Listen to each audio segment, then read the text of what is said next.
Hello and welcome to Food for Thought, Insights for Busy Leaders and Managers in just 150 seconds. Today is the next in the series of videos that I'm doing about engagement from the inside out. And today I want to talk about appreciation expectations.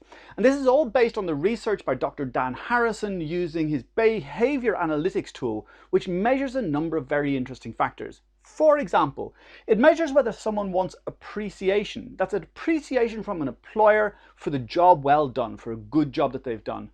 Or whether they want recognition, and that's recognition from an employer about the skills, the strengths, the attributes that they bring to the job. And also what it measures is, quite interestingly, whether they have and express warmth and empathy. And here's what happened with one very interesting case study. I was working with a client and they wanted high appreciation, and they wanted, they had high appreciation, high wants recognition, and it was not very fulfilled. They were getting quite low fulfillment scores on that, and we could see that in the data. But then when we looked at their warmth and empathy, we were able to say to them, look, your warmth and empathy isn't very high. You're not expressing a lot of warmth and empathy to others.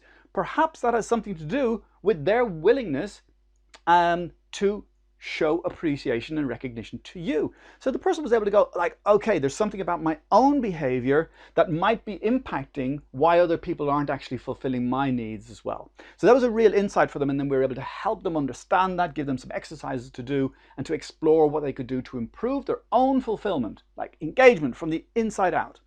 And another good example is another client who wanted their opinions valued. So they really had a high score for once opinions valued, it wasn't very highly fulfilled, because we measure that as well.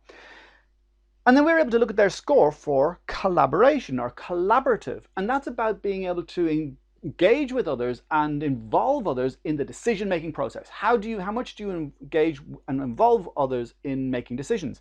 And their collaborative score was only a 5. So again, we had to have this opportunity to have a chat with them and say, like, well, maybe if you were more collaborative with others and engaged with others and found out what their opinions were, especially when it comes to decision making, they might value your opinions more.